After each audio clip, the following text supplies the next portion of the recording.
एक कुम्हार था। वो कुम्हार एक दिन सपना देखा कि बहुत बड़ा राजा है। अब उसने काम धाम छोड़ दिया, बस खटिया पे पड़ा रहता। पत्नी बोली क्या कर रहे हो? बोले सो रहे हैं। क्यों? बोले सोते हैं तो सपना आता है और सपने में मैं राजा बनता हूं, मुझे अच्छा लगता है। उसने काम धाम छोड़ दिया, सोते ही रहता, उसको सपना ही आता रहता। आपका स्वप्न टूटता कब है? जब आपकी आंख खुलती है। जब हमारी आंख खुली तो हमें पता चला कि हमने रात्रि को जो देखा वो क्या था?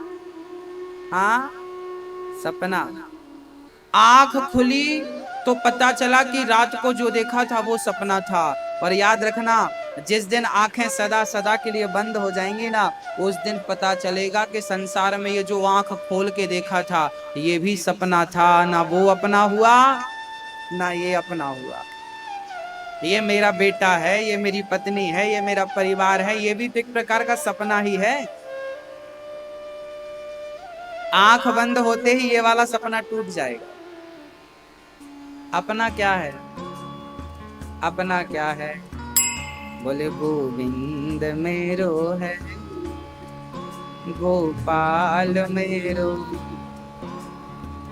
मीराबाई तो कहती है कि मेरे तो गिरधर गोपाल, दूसरो ना कोई। बस यही मेरा है। ये बात समझाने के लिए मैं आपके बीच में आया हूं कि भगवान अपने हैं, बाकी सब सपने हैं। सच्चिदानंद रूपाय विश्वोत्पत्त्यादि हेतवे तापत्रय विनाशाय श्री कृष्णाय वयं नमः। भगवान का नाम आनंद। इस संसार में आनंद में कौन है? जो भगवान की शरण ग्रहण कर लेता है वो आनंद। वाह वाह रे मौज फकीरा की। बहुत धन प्राप्त करने के बाद भी आपको आनंद मिलेगा, सुख मिलेगा, इसकी गारंटी नहीं है ना। बड़े बड़े पैसे वालों को गोलियां खानी पड़ती है नींद की, तो भी नींद नहीं आती। आप लोगों को बिना नींद की गोली खाए नींद आ रही है, आप अमीर लोग हैं, है ना। आप अपने आप को गरीब मत समझिए कि हम बड़े गरीब हैं, ना ना, सब अमीर हैं। एक सज्जन बोला गुरुजी हम बड़े गरीब हैं। अच्छा, आप लोग गरीब हो कि अमीर हो? पहले अपना बताओ। अमीर हो आप कि गरीब हो? एक सज्जन हमसे बोले गुरुजी हम बहुत गरीब हैं। हमने कहा अच्छा, तो आप एक काम करो कि अपनी दोनों आंखें बेच दो, 80 लाख रुपए मिलेंगे। कितना चाहिए आपको? एक बेच दो, 40 में काम हो जाएगा। 40 लाख, बढ़िया, ऐसा करना। अरे गुरुजी आंख बेच देंगे तो अंधे नहीं हो जाएंगे। हमने कहा कोई बात नहीं, अपने दोनों हाथ बेच दो, ये भी बिक जाएंगे 80-90 लाख का। अरे गुरुजी हाथ बेच कैसे करेंगे? हमने कहा कोई बात नहीं, अपने पांव बेच दो, घुटने। अरे महाराज जी बेचेंगे, चलेंगे कैसे? हमने कहा चलो बाहर के पार्ट्स मत बेचो, अंदर के बेचो, किडनी बेच दो, 1 करोड़ मिलेगा आपका। अरे महाराज जी किडनी बेच देंगे तो मर नहीं जाएंगे? हमने कहा एक काम करो, शरीर के सारे पार्ट खोल खोल के बेच दो, सारे सिस्टम बेच दो, आपको कई करोड़ मिलेगा। कितना चाहिए? मिल जाएगा। अरे महाराज जी हम शरीर बेच देंगे तो करोड़ों का क्या करेंगे? हमने कहा पागल, जिसके पास करोड़ों का शरीर है वो कहता है मैं गरीब हूं। कहां से गरीब है तू? किस एंगल से गरीब दिख रहा है? जिसके पास चलती फिरती करोड़ों की प्रॉपर्टी हो वो गरीब कैसे हो सकता? शायद आपको पता नहीं कि आपकी आंखें कितनी कीमती है। शायद आपको पता नहीं कि आपका धड़कता हुआ दिल कितना कीमती है। हाँ, आज हम कलश यात्रा में थे ना, तो मैं रथ पर बैठा हुआ सबको नमस्कार कर रहा था। एक सज्जन को मैंने देखा कि उनका एक हाथ काम नहीं कर रहा था, तो उन्होंने, जब मैंने उनसे नमस्कार किया तो उन्होंने ऐसे नमस्कार किया। एक हाथ ऐसे था उनका, एक हाथ ऐसे। मैं समझ गया कि इनका एक हाथ काम नहीं कर रहा है।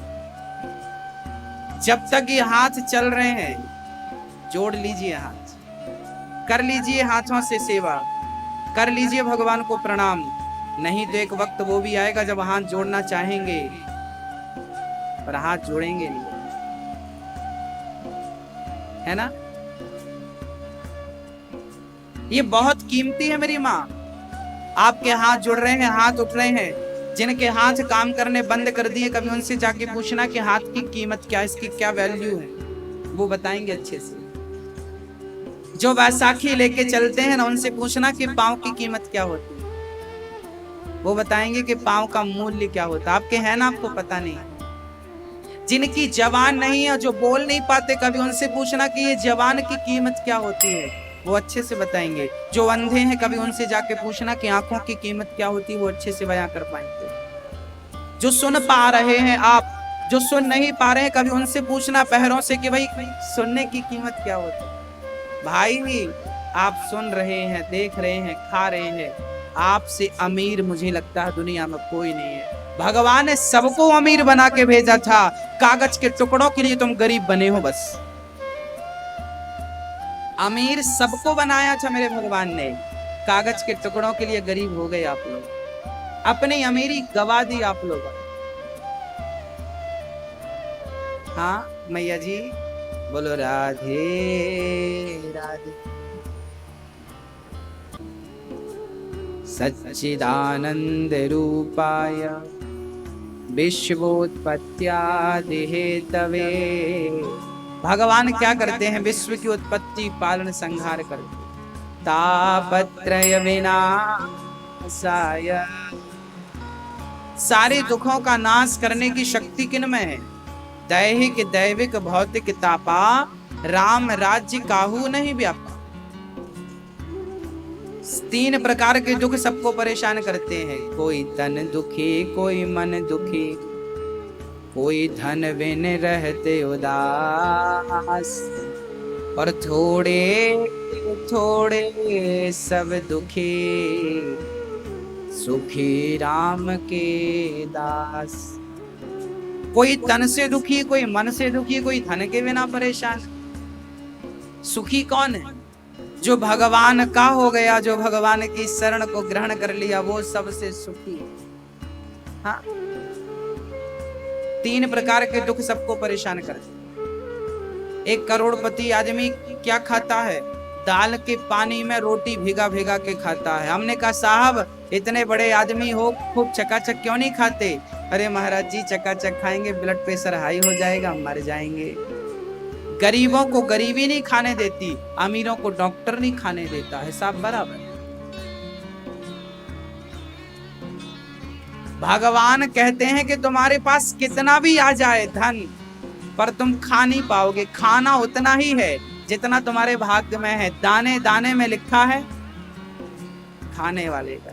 वो दाना खत्म हो गया जिस पर तुम्हारा नाम लिखा था, इसलिए डॉक्टर ने मना कर दिया। डॉक्टर ने मना कर दिया ये बहाना है, तुम्हारे नाम के दाने ही खत्म हो गए, ये बात समझो। नाम के दाने समाप्त। इसलिए आप बढ़िया से खा रहे हैं, पचा रहे हैं, अमीर हैं, बस ये शरीर एक दिन समाप्त हो जाएगा। जब तक है इस शरीर को उस परमात्मा की प्राप्ति में लगाओ जिसके लिए आए हो। कभी अपने आप से एक प्रश्न करना, ये संसार में आप क्यों आए हैं, आने का उद्देश्य क्या है आपका। ये प्रश्न कभी अपने आप से आप करिएगा, आप यहाँ क्यों आए, उद्देश्य क्या।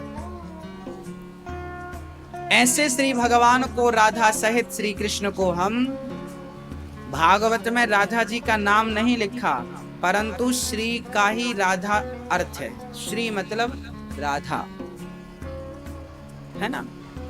श्री मतलब, अच्छा जहां श्री होता, जैसे नारायण के सामने श्री लग जाए ना तो श्रीमन नारायण, तो वो लक्ष्मी नारायण हो जाता है ना। श्री कृष्ण, कृष्ण के सामने श्री लग गया तो वो श्री का अर्थ क्या हो जाएगा, राधा कृष्ण। राधा कृष्ण ना बोल के आप श्री कृष्ण बोलते। श्री राम, राम के सामने श्री लग गया तो श्री का अर्थ हो गया सीता। श्री राम, सीता राम। श्री कृष्ण, राधा कृष्ण, श्रीमन नारायण, श्री नारायण लोग बोलते हैं श्रीमन नारायण, तो श्री मतलब लक्ष्मी, नारायण मतलब लक्ष्मी नारायण। तो श्री जो है वो शक्ति को संबोधित करता है, लक्ष्मी का श्री शक्ति का सूचक, इसलिए जहां श्री होता है वहां अधिष्ठात्री का स्मरण किया जाता है। इसलिए भागवत के पहले महात्मा के प्रथम श्लोक में श्री शब्द दिया है श्री व्यास जी ने। श्री मतलब राधा सहित श्री कृष्ण को हम नमस्कार करते हैं। श्री कृष्णाय वयम यम प्रव्रजन्त मनुपेतमपेत कृत्यम द्वैपायनो विरह कातरया जुहाव पुत्रेति तन्मयतर्वोऽभिनेदुस् तं सर्वभूत हृदयं मुनिमातोषि। सुखदेव भगवान का जन्म हुआ, जन्म लेते ही आप सन्यासी हो गए।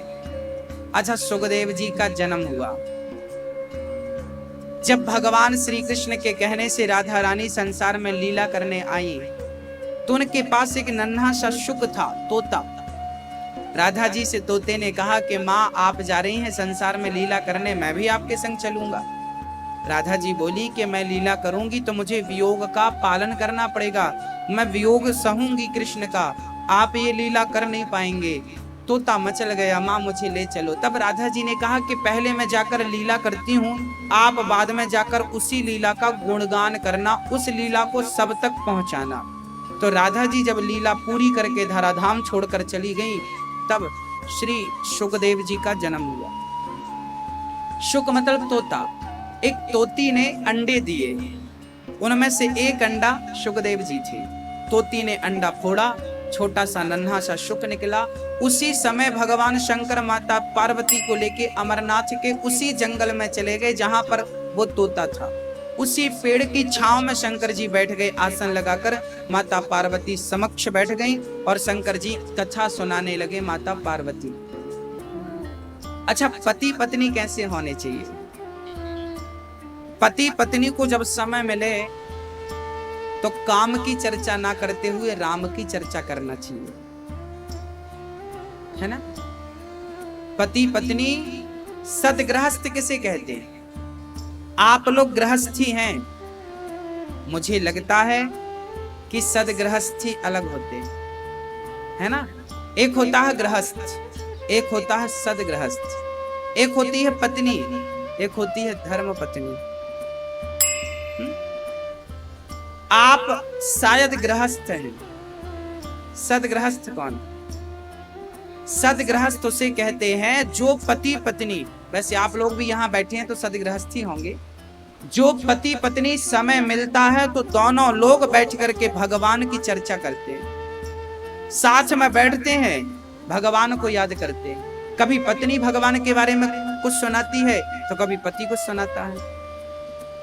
जब वो आपस में बैठते हैं तो भोगों की चर्चा ना करते हुए, काम की चर्चा ना करते हुए भगवान को याद करें। सुदामा और पत्नी सुशीला जब दोनों बैठा करते थे ना तो सदा भगवान को याद करते थे।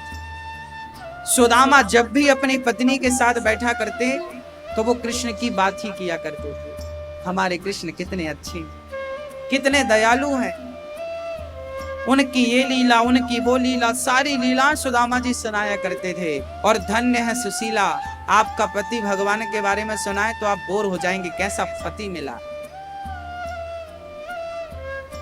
और कोई पत्नी भगवान के बारे में ज्यादा कहे तो आजकल का पति बोर हो जाए। सबको काम चाहिए, सबकी इच्छाएं हैं केवल भोग भोगने, सबको वही चर्चाएं मधुर लगती, मीठी लगती। शंकर जी माता पार्वती को लेकर गए अमरनाथ के जंगल में और प्रेम पूर्वक भगवान, सोचिए शंकर जी वक्ता है और श्रोता कौन बन गई? माता पार्वती। पति वक्ता बन जाए तो पत्नी को श्रोता बन जाना चाहिए, पत्नी वक्ता बन जाए तो पति को श्रोता बन जाना चाहिए। आपके घर पे वक्ता भी है, श्रोता भी। सुनिए क्या होगा जब भगवान की कथाएं सुनेंगे तो मन पवित्र होगा, भगवत चर्चाएं सुनेंगे तो मन पवित्र होगा, अंतःकरण शुद्ध होगा। हाँ, जब गंदी गंदी बात कोई करता है ना तो मन अशुद्ध हो जाता है, हृदय गंदा हो जाता है। और जब भगवत चर्चा होती है तो अंतःकरण हृदय पवित्र हो जाता है ना। घड़े में शुद्ध जल भरेंगे ना तो घड़ा शुद्ध होगा, अशुद्ध जल भर देंगे, गंदा जल भर देंगे तो घड़ा भी अशुद्ध हो जाएगा। ये हृदय जो है ना घड़ा है, इस घड़े में आप सत्संग का जल भरेंगे तो शुद्ध होगा, और निंदा चुगली बुराई ये वो भरेंगे तो गंदा हो जाएगा। हाँ मैया जी, माता सती पार्वती बैठी हैं, शंकर जी आंख बंद करके कथा सुना रहे हैं। माता पार्वती को नींद आ गई, गहरी नींद में चली गई। अब पीछे बैठा सुखदेव सोचने लगे कि यदि माता जी ने हुंका देना बंद किया तो शंकर जी कथा सुनाना बंद कर देंगे। तो शंकर जी को माता पार्वती की आवाज में तोते ने हुंका देना शुरू कर दिया। शंकर जी ने कहा था मैं कथा सुनाऊंगा, आपको हुंका देना पड़ेगा, क्योंकि कथा में नींद बहुत अच्छी आती है। कई लोग सो जाते हैं, पार्वती भी सो गई। अब तोते ने हुंका देना प्रारंभ कर दिया। कथा पूरी भई, शंकर जी ने जयकारा लगाई, बोलिए वृंदावन बिहारी लाल की। अब जयकारा लगी तो पार्वती जी की नींद खुल गई। स्वामी जी आगे क्या हुआ? शंकर जी बोले कथा पूरी हो गई, आप कहाँ थी? क्षमा करना स्वामी जी, मैं सो गई थी। अरे कथा तो पूरी हो गई, पर हुंका तो बराबर मिला, हुंका किसने दिया? शंकर जी ने देखा तो पेड़ के नीचे नन्हा सा तोता बैठा था। शंकर जी को बड़ा क्रोध आया। अच्छा, तूने चोरी से कथा सुनी है, और कथा भी पीछे बैठकर सुनी है। याद रखना, कथा सुनने की भी मर्यादा। कथा कभी पीछे, वक्ता के पीछे बैठकर कथा नहीं सुननी चाहिए, और वक्ता की आसन से ऊंची आसन पर बैठकर कथा नहीं सुननी चाहिए। सुखदेव जी से गलती क्या हुई? पीछे बैठकर सुन लिया, इसलिए शंकर जी को क्रोध आया। लेकर त्रिशूल दौड़े। तोता नन्हा सा पंख को फड़फड़ करता हुआ भागा, अमरनाथ से उड़ान भरी, बद्रीनाथ पहुंच गया तोता उड़ते उड़ते। उसी समय व्यास जी की पत्नी सरस्वती नदी के तट पर बैठी अपने केसों को सुलझा रही थी। उन्हीं माँ के गर्भ में उनका मुंह खुला, जमहाई आई तो मुंह के द्वार से वो तोता माँ के गर्भ में प्रवेश कर गया। शंकर जी आए, देवी हमारे तोते को आपने अपने घर पे जगह दी है, निकालिए। व्यास जी की पत्नी बोली, आप किसे खोज रहे हैं? बोले हमारी कथा चुरा के भागा है एक तोता। कौन सी कथा? बोले अमर कथा।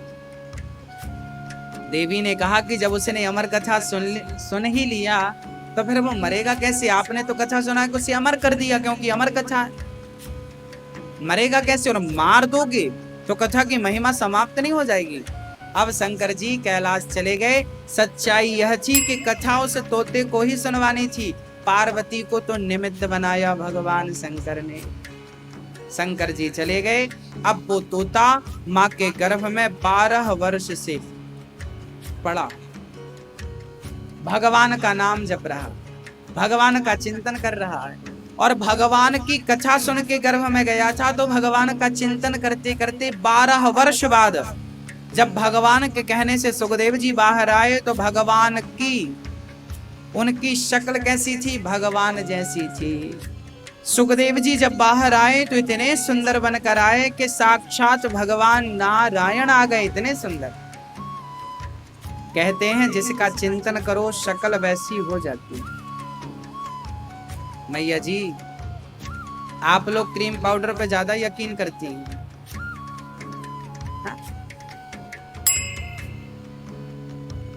शास्त्र कहते हैं कि आप जिसका चिंतन करेंगे आपकी शक्ल वैसी हो जाएगी।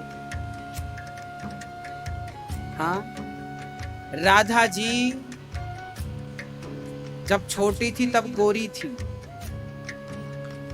बाद में राधा जी सांवली पड़ गई थी, पता है क्यों? क्योंकि सांवले कृष्ण का चिंतन करती थी। कहा जाता है कि कृष्ण की शकल राधा जैसी हो गई थी और राधा की शकल श्याम सुंदर जैसी हो गई, क्योंकि इन्होंने उनका चिंतन किया, उन्होंने इनका चिंतन।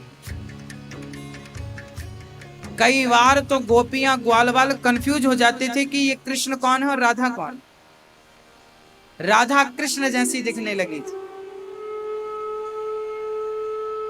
ये अद्भुत चर्चा है।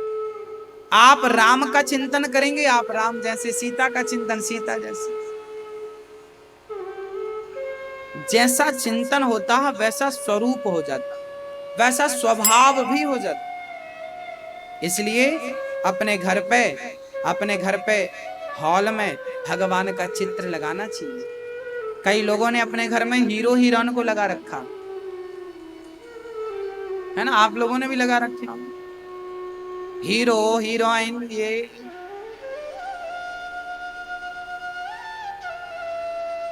कई लोगों ने तो अपने घर में अंडरटेकर की फोटो लगा रखी। हमने कहा तुम्हारा बेटा बड़ा होके माता पिता तुमको ही पटकेगा ऐसे।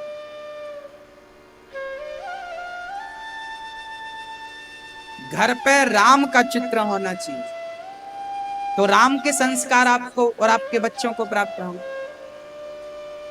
घर पे कृष्ण का चित्र होना चाहिए। राम दरबार, बड़ा सा राम दरबार हो, राम लक्ष्मण जानकी और जय बोलो हनुमान की। राम लक्ष्मण जानकी और हनुमान जी सहित एक राम दरबार बड़ा सा आपके घर पे, जहां बढ़िया जगह हो, बढ़िया फ्रेमिंग करा के राम दरबार लगाइए, ताकि आते राम का दर्शन हो, जाते राम का दर्शन हो। आपके घर कोई मेहमान आए तो उनको भी राम जी का दर्शन हो। इसलिए अपने घर के हॉल में, बेडरूम में, जहां पे आपका बैठक रूम है, हॉल में बढ़िया सा लगाइए फ्रंट पे, ताकि राम का दर्शन, कन्हैया का, राधा सहित कृष्ण का चित्र लगाइए अपने घर पे। आप अपने दादा परदादा की फोटो लगाते हैं कि नहीं? उनकी फोटो से क्या होता है?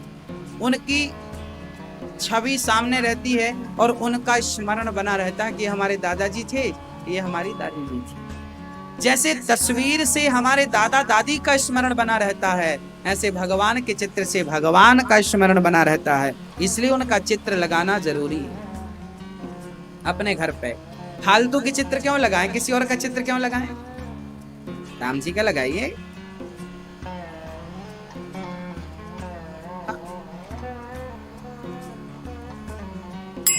कृष्ण का चित्र लगाइए। सुखदेव जी का जन्म हुआ, जन्म लेते ही अपने नरे को अपने कंधे पे रख के सुखदेव जी चल पड़े। पिताजी दौड़ रहे हैं। यम प्रव्रजन्त मनुपेतमपेत कृत्यम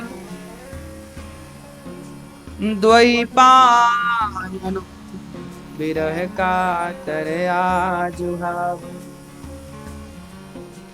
आगे आगे सुखदेव जी, पीछे से पिताजी चिल्ला रहे हैं, बेटा कहाँ जा रहे हो? अभी शादी कर लो, विवाह कर लो, पैदा हुए और आप जाने लगे। सुखदेव जी बोले मैं सन्यास लेने जा रहा हूँ। अरे राम राम राम, अभी से सन्यास? यहाँ लोगों का बुढ़ापा आ गया, दांत सारे टूट गए, इनका मन तक नहीं बन रहा सन्यास लेने को, और आप जन्म लेती सन्यासी हो रही। सुखदेव जी बोले कि मैं 84 के चक्कर में उलझना नहीं चाहता। अब मैं जा रहा हूँ भगवान को प्राप्त, जिनकी कथा सुनी थी उनको प्राप्त करना चाहता हूँ। सुखदेव जी चले गए। व्यास जी चिल्लाते रहे। वृक्षों ने कहा कि वाह व्यास जी, आपके जवान पुत्र पे आप इतना मोह दिखा रहे हैं। कुछ देवांगना निर्वस्त्र होकर स्नान कर रही थी। सुखदेव जी को देखकर उन्हें लज्जा नहीं आई, पर व्यास जी को देखकर उन्होंने वस्त्र धारण कर लिए। व्यास जी ने कहा, देवियों मेरा जवान बेटा गया, तुम्हें लज्जा नहीं आई, और मुझ बुढ़े को देखकर तुम वस्त्र धारण करती हो। तब उन कन्याओं ने कहा कि आपके पुत्र को पता ही नहीं कि स्त्री और पुरुष क्या होता है, स्त्री और पुरुष के भेद क्या है, इनमें भेद क्या है ये पता नहीं। ब्रह्मा की बनाई सृष्टि में केवल सुखदेव जी ऐसे थे जिन्होंने काम को और क्रोध को जीत रखा था। काम और क्रोध। सुखदेव जी जंगल चले गए। पेड़ के नीचे बैठकर भगवान का चिंतन, कथा में जो छवि भगवान की सुनी थी उसी छवि का चिंतन करने लगे। भक्तों, सुखदेव जी जन्म लेती सन्यासी हो गए थे। सन्यासी का अर्थ क्या होता है? सन्यास का अर्थ ये नहीं होता कि आप भगवा वस्त्र पहन के घर परिवार छोड़ के चले जाएं। सन्यास का अर्थ होता है कि आप अपने घर पे ही रह करके सारी चीजों से अपने मन को अलग कर दें, हटा दें, है ना? समझ रहे हैं? आपको घर परिवार छोड़ने की जरूरत नहीं है। जैसे कमल कीचड़ में रहकर भी कीचड़ से कोई संबंध नहीं रखता, ऐसे संसार में रहिए आप, पर संसार से कोई संबंध मत रखिए। संबंध केवल भगवान से स्थापित कर लीजिए। ये संसार कीचड़ की तरह इसे आप मान लीजिए। बस छोड़कर जाएंगे तो कहां जाएंगे? एक संत जी जंगल चले गए, राधे राधे। एक संत जी जंगल चले गए और जंगल में जाके सबसे कहते थे, हम तो हलवा नहीं खाते, हम तो हलवा छोड़ चुके हैं। किसी ने कहा, जंगल में हलवा मिलता ही नहीं तो खाओगे क्या? है ना? जंगल में जाकर के हलवा छोड़ देना बड़ी बात नहीं है, पर हलवा के पास रह करके हलवा का त्याग कर देना ये बहुत बड़ी बात। इसे त्याग कहते हैं। अब कोई जंगल जाए और कहे, साहब हम तो गुस्सा नहीं करते, हमें तो क्रोध नहीं आता। अब तो हमें मिलते ही नहीं कोई क्रोध करने के लिए, करोगे किस पर? किस पर क्रोध करोगे तुम?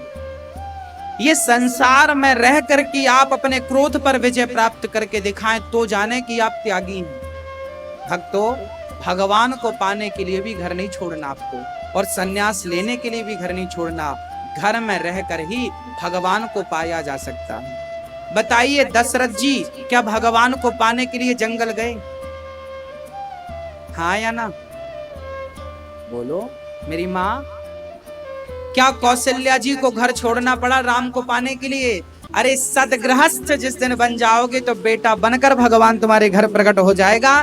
दशरथ जैसे सदगृहस्थ के घर राम जैसे पुत्र उत्पन्न होते हैं। भगवान भी गृहस्थों के घर आते हैं, जाना नहीं पड़ता आपको कहीं बाहर। वशिष्ठ जी जंगल में रहते थे। वशिष्ठ जी को भी भगवान का दर्शन करना था तो दशरथ जी के घर आना पड़ा कि नहीं? गृहस्थ के घर आना पड़ा कि नहीं? बस मेरी माँ, सदगृहस्थ बनिए आप। अभी आप लोग गृहस्थी, सदगृहस्थ बनिए।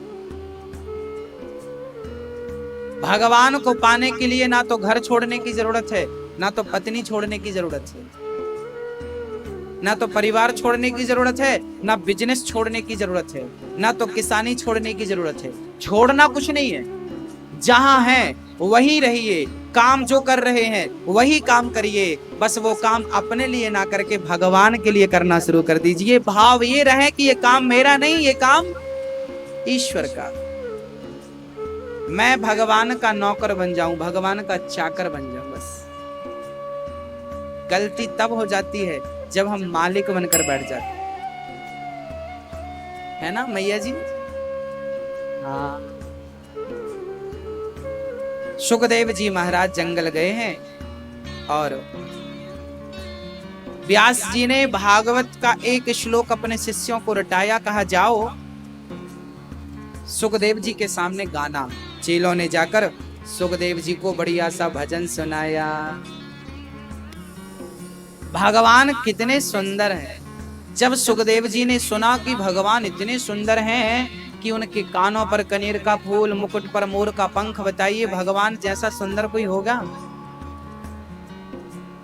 हाँ, इस संसार में से कौन सी चीज है जिसकी उपमा में भगवान की सुंदरता से दे दूं? बताइए।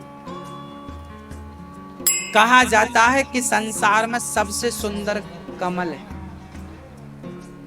क्या है? कमल। और कमल में भी नील कमल, नीला वाला कमल, नील कमल। कहते हैं कि भगवान की आंखें कितनी सुंदर है, नील कमल जैसी। क्योंकि कमल से ज्यादा सुंदर कोई था नहीं ना, तो ऑप्शन में कमल को ही रखना पड़ा। किससे आप उपमा करेंगे बताइए? लोग कहते हैं कि चांद जैसे भगवान। चांद? चांद? चांद में थप्पा है। चांद तो भगवान के भगवान के चरण, मेरे कन्हैया के चरणों में जो उनके अंगूठा है, अंगूठा का जो नख नाखून है ना, वो नाखून भी इतना सुंदर है कि कई चांद भी लजाएं उनकी सुंदरता के साथ। जिनके चरणों के अंगूठे के नख से हम चांद को कंपेयर करें, उनके मुख को कंपेयर करना हो तो किससे करेंगे? तुलना करनी हो उनके मुखारविंद की तो वो कितना, हाँ है नहीं ना कोई। भगवान कितने सुंदर हैं, उनके लिए शब्द पता है क्या कहे जाते हैं? बस इतना ही कहा जाएगा कि जिसकी रचना इतनी सुंदर, वो कितना सुंदर हो। नाम तुम्हारा पालनहारा, जाने कब दर्शन होगा। जिसकी रचना इतनी सुंदर, वो कितना सुंदर होगा। कितनी सुंदर सृष्टि है। सृष्टि की रचना करने लोग ना कुल्लू मनाली जाते हैं, लोग कश्मीर जाते हैं, क्या देखने जाते हैं? वादियां देखने जाते हैं। जिनकी वादियां इतनी अच्छी हैं, जिनके बनाए जंगल पहाड़ इतने अच्छे हैं, जिनका बनाया समुद्र नदियां इतनी अच्छी हैं, जिनके बनाए स्त्री पुरुष इतने अच्छे हैं, जिनके बनाए कबूतर कबूतरी इतनी अच्छी हैं, वो स्वयं कितना अच्छा होगा विचार तो कर लो। मोर का पंख, कहते हैं मोर के पंख से सुंदर कुछ नहीं होता। पहला कमल, नील कमल, फिर मोर का पंख। कहते हैं मोर के पंख से सुंदर कुछ नहीं, बहुत सुंदर होता है। और वो भी मोर का पंख जब मोर पे लगाओ, जब मोर नाचता ना पंख फैला के, वो सबसे सुंदर उसे कहा गया। अब सोचिए जिसने मोर के पंखों में रंग किया होगा, वो भगवान खुद कितना सुंदर। जिसने मोर जैसे सुंदर को बनाया, कहते हैं कोयल जैसा मधुर कोई नहीं बोलता।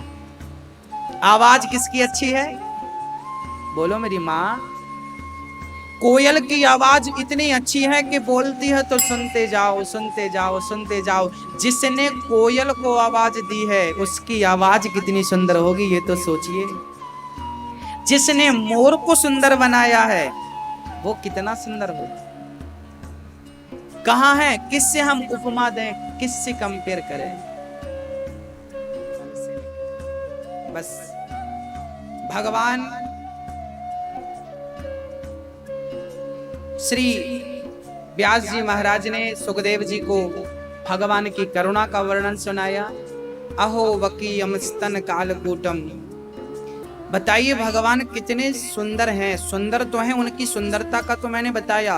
अब भगवान का स्वभाव कितना अच्छा। स्वभाव कैसा? अच्छा, आप भगवान के स्वभाव से परिचित हैं या नहीं? स्वभाव कैसा है उनका? आप कभी अपने दुश्मन के भाई को, जो आपका दुश्मन है, क्या आप अपने दुश्मन पे और दुश्मन के भाई पे कभी भरोसा करेंगे? नहीं करेंगे। पर मेरे राम का स्वभाव ऐसा है कि उन्होंने किया। रावण का भाई विभीषण था, गले से लगाया कि नहीं? भगवान कहते हैं कि तुम कितने भी बड़े पतित हो, यदि मेरी शरण में आ जाओगे मैं तुम्हें पावन कर दूंगा, भूल जाऊंगा कि तुम कोई अपराधी हो। भगवान कहते हैं कि मैं भूल जाऊंगा कि आपसे कोई अपराध हुआ है। शरणागत कहूं जे तजहि, हित अनुहित अनुमान। शरण कहते हैं, भगवान राम ने खुद कहा है कि शरण में आए हुए को मैं कभी निराश नहीं करता। शरण में आ जाए तो बस ये यथा माम प्रपद्यन्ते तांस तथैव भजाम्यहम्। सन्मुख हो ही जीव मोहि जबहि, जन्म कोटि अघ नासहि तबहि। कहते हैं कि भगवान कि एक बार कोई पतित शरण ग्रहण कर ले तो भगवान करोड़ों जन्म के पाप को क्षमा कर देते हैं। बस एक बार हाथ उठा के कह दे कि प्रभु मैं तेरा और तू मेरा। बस एक बार कहने की देर, शरण ग्रहण करने की देर। भक्तों,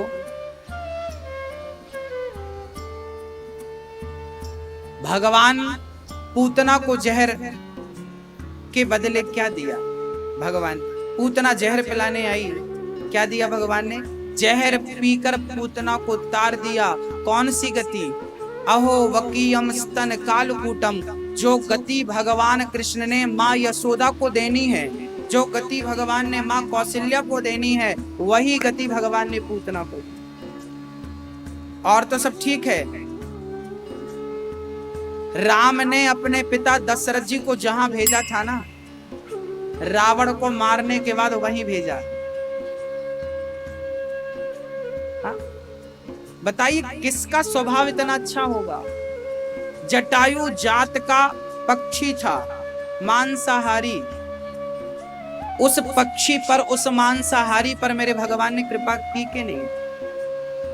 कृपा की ना होती जो आदत तुम्हारी, तो सुनी ही रहती अदालत तुम्हारी। गरीबों के दिल में जगह तुम न पाते, तो किस दिल में होती हिफाजत तुम्हारी।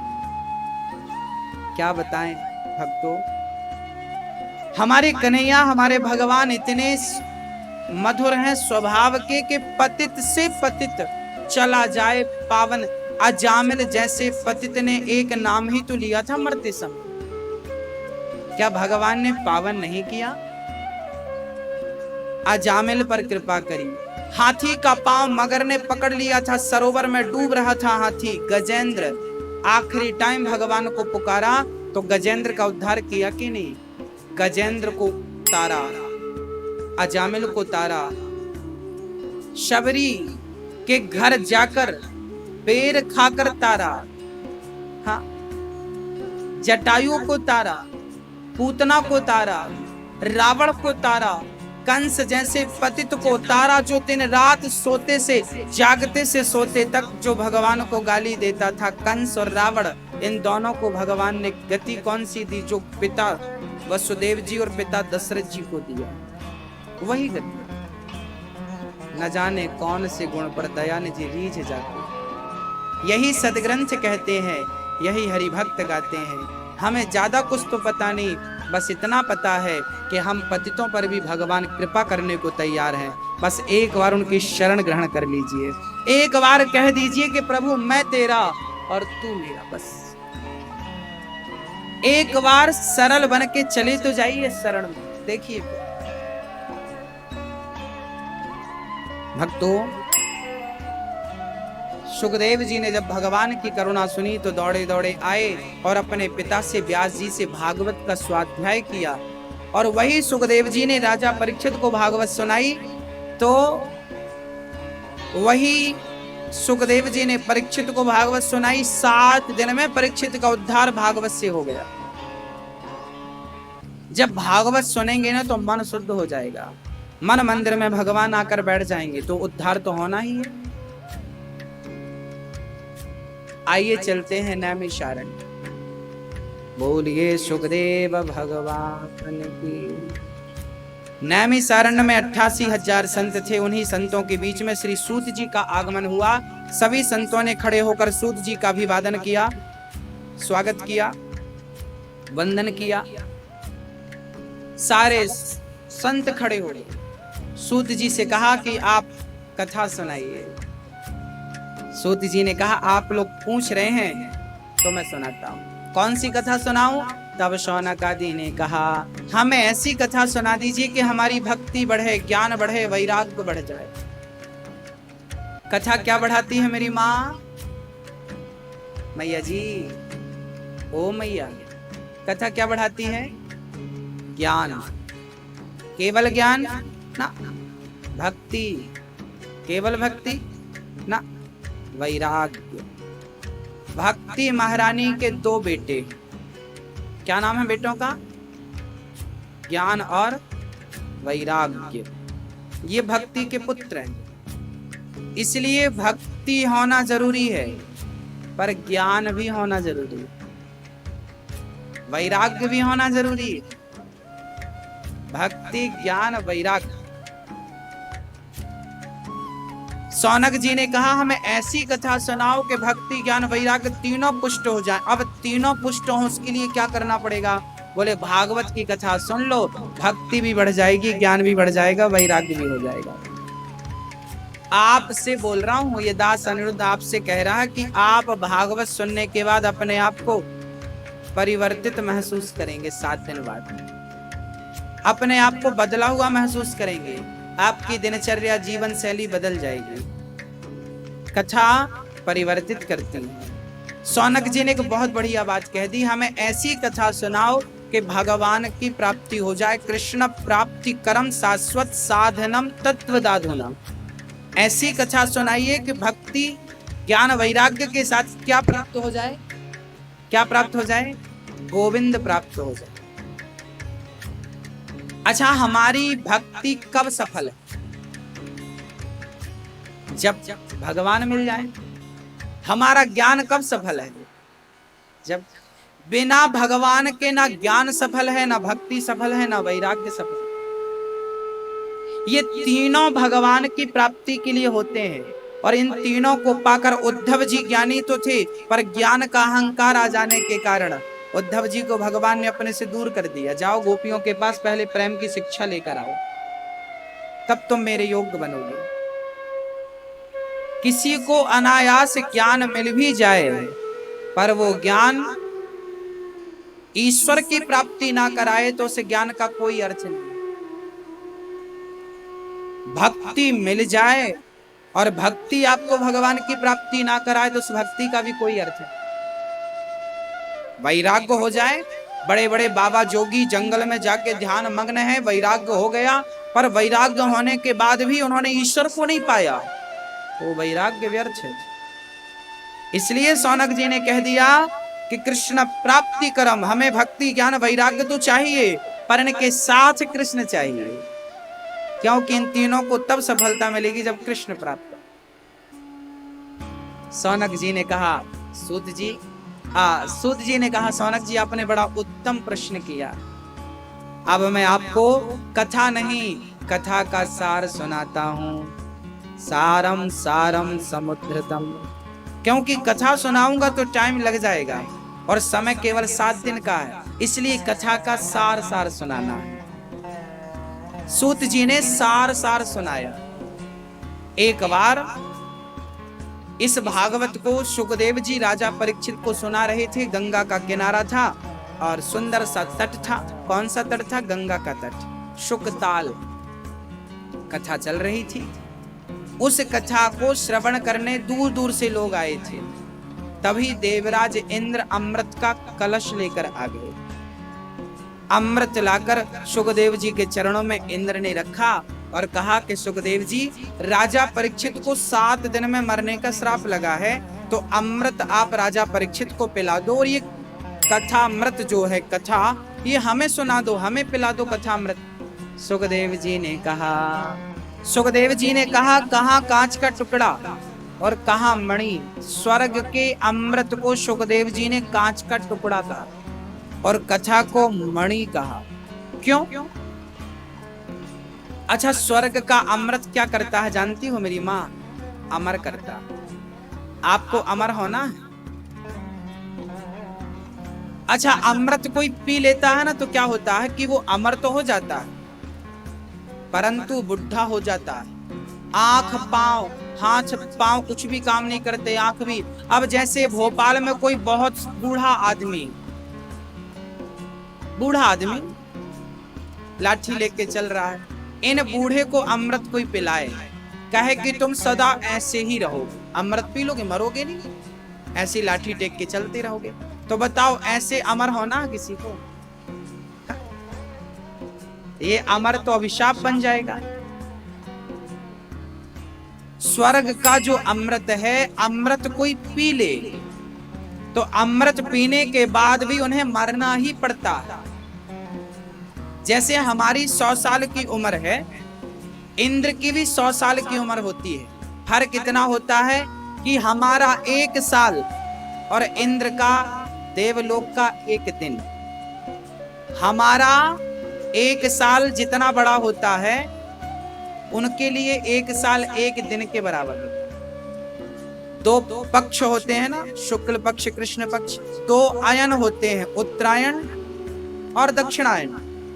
देवताओं की 6 महीने की रात्रि होती है और 6 महीने का दिन होता है। अभी देवताओं की रात्रि चल रही है, देव उठनी एकादशी आएगी तब उनका ब्रह्म मुहूर्त आएगा, है ना मैया जी। तो देवताओं की भी 100 साल की उम्र है, उनका दिन बड़ा। अच्छा, ब्रह्मा जी की भी 100 साल की उम्र है। उम्र कितनी है ब्रह्मा जी की? पर ब्रह्मा जी की एक दिन में पता कितना समय लगता है? कहते हैं ब्रह्मा का एक दिन जो होता, एक दिन को ही कल्प कहते। ब्रह्मा जी के एक दिन में 1000 बार सतयुग, त्रेता, द्वापर, कलयुग। जैसे 7 दिन बीतने से 1 सप्ताह होता है, 30 दिन बीतने से 1 महीना होता है, 12 महीना बीतने से 1 वर्ष होता है।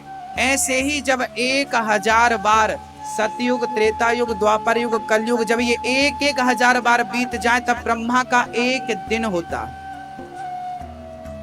ब्रह्मा के एक दिन में 14 मनु हो जाते हैं। 71 चतुर्युग का 1 मनवंतर होता है।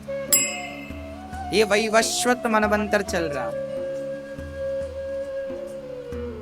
हाँ, ये इस मनवंतर का 27वां कलयुग चल रहा। इस कलयुग में कल की भगवान का अवतार होगा। ये लंबी चौड़ी गणना है। बस ये समझिए कि इंद्र की उम्र भी 100 साल है, बस उनका 1 साल बहुत बड़ा होता। ऐसे 100 साल की जिंदगानी है। अमृत पीने के बाद भी ना उन्हें मरना है। कहते हैं अभी जो इंद्र है ये भी एक पदवी है। जैसे प्रधानमंत्री 5 साल के लिए होते हैं, ऐसे ही इंद्र 100 साल के लिए होता है। इंद्र कौन बनता है? बोले जो 100 यज्ञ कर लेता है, जो पुण्य ज्यादा कर लेता है, उन्हें इंद्र बनाया जाता है। जैसे जो चुनाव जीत गया वो कौन बनेगा? प्रधानमंत्री बनेगा। चुनाव जीत गया पार्षद बनेगा, चुनाव जीत गया सांसद बनेगा। ऐसे ही जो 100 यज्ञ कर लेता है, ज्यादा पुण्य कर लेता, उसे इंद्र बनाया जाता है। अभी इंद्र कौन है? बोले पुरंदन नाम के राजा, जिन्होंने पिछले समय 100 यज्ञ पूरे किए थे। आज प्रेजेंट में हमारे इंद्र कौन है? पुरंदन नाम के राजा अभी इंद्र हैं। आगामी मनवंतर में, 1 मनवंतर पूरा होने के बाद, अर्थात 71 चतुर्युग बीतने के बाद इंद्र चेंज हो जाएंगे। फिर कौन बनेगा? बोले राजा बलि इंद्र बने। आगामी इंद्र कौन है? राजा बलि, जिनके यहाँ वामन भगवान गए थे, वो भी पाताल के राजा हैं। आगामी समय पे वो बनेंगे। अभी जो ब्रह्मा है, जब इनका कार्यकाल पूरा हो जाएगा तब हनुमान जी को ब्रह्मा पद दिया जाएगा। बताया आपको? आगामी टाइम पे जब ब्रह्मा जी का कार्यकाल पूरा हो जाएगा तब हनुमान जी को ब्रह्मा का पद दिया जाएगा। जो पुण्य कर लेते हैं भगवान उन्हें ब्रह्मा बनाकर, याद रखना, यहाँ हमारी जितनी माताएं बैठी हैं और जितने पुरुष बैठे हैं, आप भी इंद्र बन सकते हैं, आप भी ब्रह्मा बन सकते हैं। क्योंकि भगवान नारायण देखते हैं जो ज्यादा पुण्य करता है, बस उन्हें अपने करीब बुला लेते हैं, अपनी नित्य लीलाओं में सम्मिलित कर लेते हैं। भगवान के ग्वाल वाल कौन है? सखियां कौन है? ज्यादा पुण्य करने वालों को भगवान अपनी सखियां बना लेते हैं, अपना ग्वाल वाल बना लेते हैं, अपनी गैया बना लेते हैं, अपना बछड़ा। जब कृष्ण आए और लीला करने लगे तो गाय चराने गए, तो जिन गायों को भगवान ने चराए हैं वो गाय कौन थी? अरे वो गाय जन्म जन्म के संत थे, कई जन्मों तक भगवान की तपस्या की, तब भगवान ने गाय बनाकर उन्हें चराया और वो गाय भगवान का दर्शन करती हैं। और बंसी बजाते हैं तो सारी गाय आकर भगवान को घेर कर खड़ी हो जाती है। पुण्य करने से ही परमात्मा की प्राप्ति होती है। बिना पुण्य के, हाँ, आपको बिना डिग्री के कोई नौकरी मिल जाएगी? नहीं। नौकरी करना हो तो डिग्री चाहिए, पढ़ाई चाहिए, मेहनत चाहिए। तो भगवान को पाना हो तो पुण्य नहीं चाहिए, पुण्य चाहिए। यहाँ कागज की डिग्री लगती है, वहां पुण्य की डिग्री लगती है। सत्कर्म की डिग्री लगती है। सत्य इसलिए कहते हैं झूठ मत बोलिए, कपट मत करिए, ये आपके नंबर काट लेते हैं। जैसे कि आपने एक आंसर गलत किया तो नंबर कट जाता है। पता है आपको आईएएस आईपीएस की नौकरी जब इनका जब एग्जाम होता है तो उसमें ना जो नंबर जो आपने आंसर गलत दिए हैं तो गलत आंसर के नंबर कट जाते हैं। पता है आपको? सही लिखा है तो मिलेगा और नंबर गलत लिख दिया तो कट जाएगा। बस ऐसे ही है। आपने 1000 पुण्य किए हैं और 1000 पुण्य के बाद आपने झूठ बोलना शुरू कर दिया। आपने 10 झूठ बोले तो 1000 पुण्य में से 10 पुण्य माइनस हो जाएंगे। झूठ बोला ना आप, तो बोलने के पहले लाख बार सोचते थे, असत्य नहीं बोलते थे। एक बार झूठ बोला था धर्मराज युधिष्ठिर ने तो उन्हें भी नरक जाना पड़ा था। किसको? किसको? मेरी मां। धर्मराज युधिष्ठिर। कथा लंबी है, आपको विदित होना चाहिए। गुरु द्रोणाचार्य के पुत्र का नाम था अश्वत्थामा। अश्वत्थामा मर गया ऐसा जाकर कहना था गुरु द्रोणाचार्य से। तो भीम ने जाकर कह दिया गुरुजी अश्वत्थामा मर गया। गुरुजी ने कहा कि जब तक युधिष्ठिर नहीं कह देता तब तक मैं बात नहीं मानूंगा, क्योंकि गुरु द्रोणाचार्य को पता था कि धर्मराज युधिष्ठिर कभी झूठ। अच्छा, अश्वत्थामा मरा कौन था? बोले अश्वत्थामा नाम का एक हाथी था, उस हाथी को भीम ने मार दिया था। तो जाके कह दिया कि अश्वत्थामा मर गया। अब ये थोड़ी बताया था कि तुम्हारा बेटा की हाथी, बस अश्वत्थामा मर गया।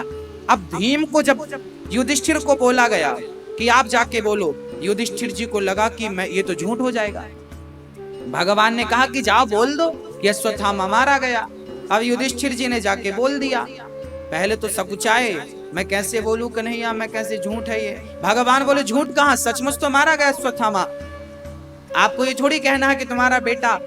अब अपनी चतुराई लगा दी युधिष्ठिर जी ने। इन्होंने कह दिया कि गुरुजी अश्वत्थामा मारा गया, फिर धीरे से कह दिया नरोवा कुंजरोवा, मतलब इंसान या हाथी, ये आप समझो। इंसान नाम का मतलब मनुष्य, अश्वत्थामा नाम का मनुष्य मरा है या अश्वत्थामा नाम का हाथी मरा है, वो आप समझो। बस ये भगवान ने कहा बोल, तो अपने से जबरदस्ती बोल दिया युधिष्ठिर जी ने नरोवा कुंजरोवा। बस ये बात गलत हो गई, क्रॉस हो गई। हाँ, अब आप कहेंगे कैसे होगी? हो गई। ईश्वर ने जितना कहा है उतना करना है, उससे ज्यादा कुछ भी आपने अपने से किया वो गलत है। नरोवा कुंजरोवा कहने की जरूरत नहीं थी, फिर भी इन्होंने अपने दिमाग से लगाया। इस कारण उन्हें नरक जाकर के नरक का दर्शन करना पड़ा। बस भक्तों, राजा हरिश्चंद्र बिक गए थे। अपने आप को बेच दिया था, अपनी पत्नी को बेच दिया था, अपने पुत्र रोहित को बेच दिया था। किसके लिए? बोलो बोलो मेरी मां। धर्म के लिए, सत्य के लिए। सत्य ना चला जाए, पहले सत्य को बचाने के लिए अपने आप को बेच दिया जाता था। और आजकल तो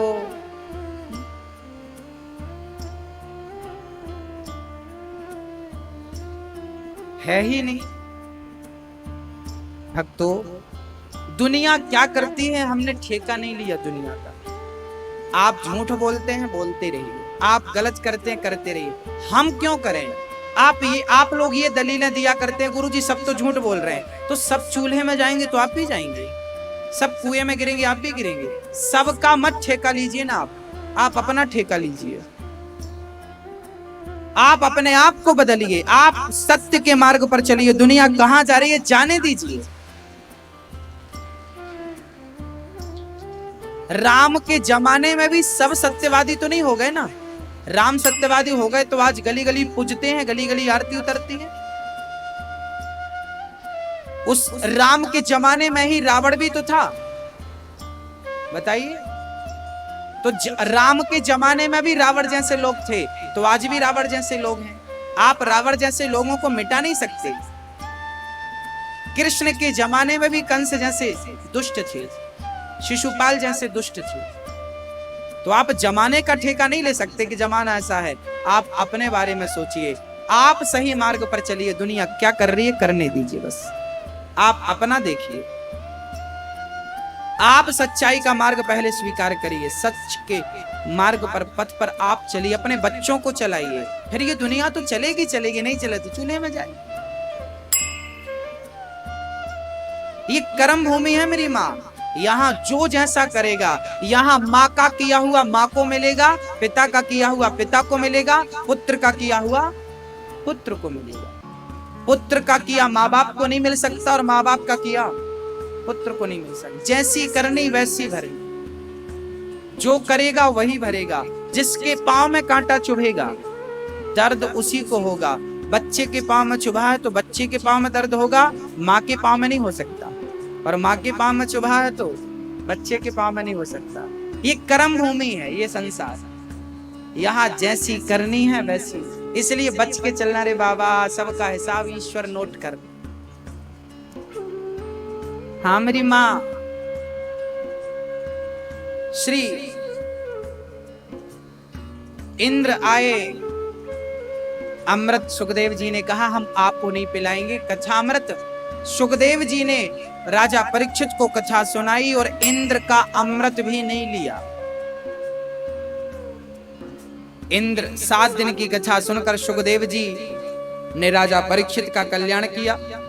इंद्र को पता चला, उन्होंने तराजू बांधी, एक पलड़े पर भागवत को रखा, दूसरे पलड़े पर तमाम सुखों को रखा। तौल कर देखा तो भागवत का पलड़ा भारी था। स्वर्ग के सुख ऊपर हवा में झूला झूल रहे थे। इंद्र को आश्चर्य लगा कि प्रभु, क्या भागवत स्वर्ग के सुख से भी ज्यादा महत्वपूर्ण है, कीमती है?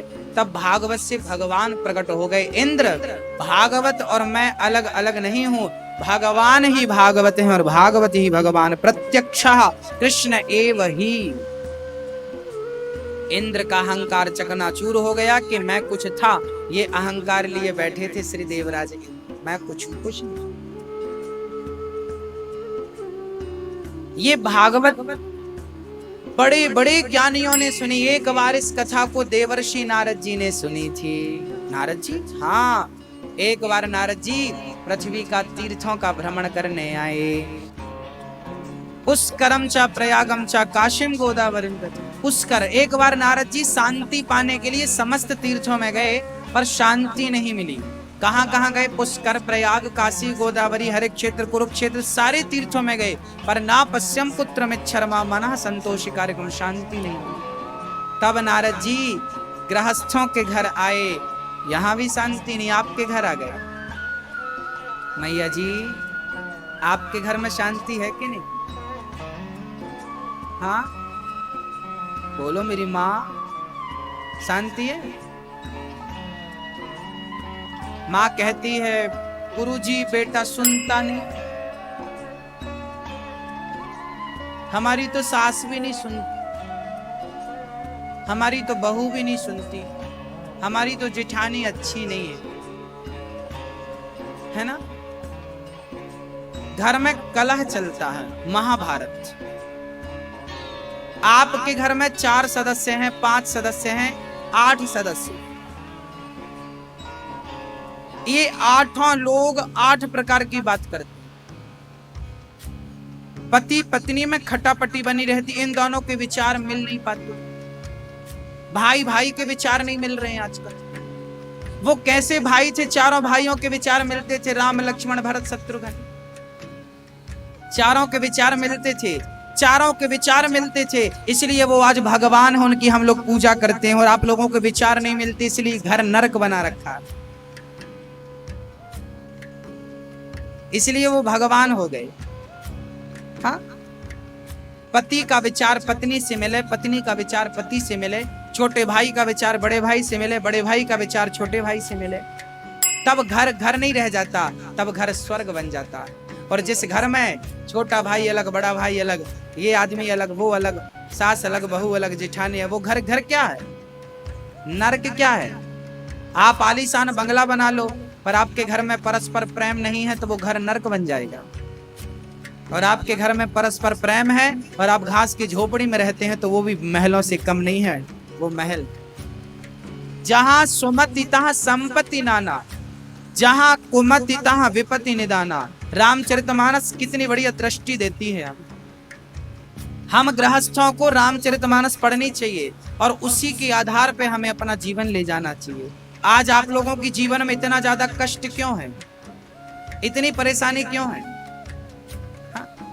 क्योंकि आप लोग धर्म से च्युत हो गए हैं, धर्म से अलग थलग पड़े हैं। ना गीता पढ़ने का टाइम है, ना समझने का टाइम है, ना रामचरितमानस लोग पढ़ते हैं समझते हैं। पहले के लोग एग्जाम्पल रामचरितमानस से दिया करते थे, देखो वहां ऐसा लिखा, हमें भी वैसा करें। आजकल किसी को समझ नहीं। नारद जी कहते हैं कि तरुणी प्रभुता गे है शाल को बुद्धिदायका। आजकल घर पे नई नई बहुओं की पूंछ है, सासू माँ की कोई पूंछ ही नहीं। घर पे नई नई बहुओं की चलती है, सासू माँ की कोई पूंछ नहीं। आपकी पूंछ है कि नहीं? पूंछ दुम हनुमान जी की थी लंबी, आपकी है कि नहीं? नहीं महाराज जी, हमारी इंसानों की थोड़ी पूंछ होती है, आपको पता नहीं है क्या? हाँ, बंदर की पूंछ होती है, गाय भैंस की पूंछ होती है, इंसानों की थोड़ी पूंछ होती है। अरे भाई, बंदर की तो इतनी होती है, इंसानों की तो बड़ी लंबी होती है। एक मैया बोल रही थी, गुरुजी हमारी बहू हमें पूछती नहीं है। क्या नहीं करती? आप लोग कहते हैं हमारी पूंछ नहीं है और सारा झगड़ा पूंछ का है। सास ने कहा बहू ने पूछा नहीं, बहू ने कहा सास ने पूछा नहीं, हम उनके घर गए थे पूछा नहीं, पूछा नहीं। सारा झगड़ा किसका है? पूंछ का। हमें पूछा नहीं, हमें पूछा नहीं, हमें पूछा नहीं। एक सज्जन बोले, गुरुजी हमारी भोपाल तक पूंछ है, कहीं भी पूछ लो। हनुमान जी कितनी थी इनकी? भोपाल तक। और ये हमारी माताएं झगड़ा किस बात का करती हैं? हमें पूछा नहीं। बहू कहती हमें तो फटी साड़ी तक को नहीं पूछती सास। सास कहती हमारी बहू ने तो हमें पूछा नहीं। झगड़ा पूछ का है और आप लोग कहते हैं पूछ नहीं है। बंदर भालू से बड़ी पूछ आप लोगों की। इसलिए हनुमान जी ने अपनी पूंछ में आग लगा दी। लंका गए थे तो कहां लगाई आग? हनुमान जी ने पूंछ में आग लगाई ना। बस ये पूंछ मतलब अहंकार। अहंकारी लोग यही कहता, हमें नहीं पूछा, हमें नहीं पूछा, हमें नहीं पूछा। उनसे पूछ लो तो उनको अच्छा लगता। अहंकार ही पूंछ है।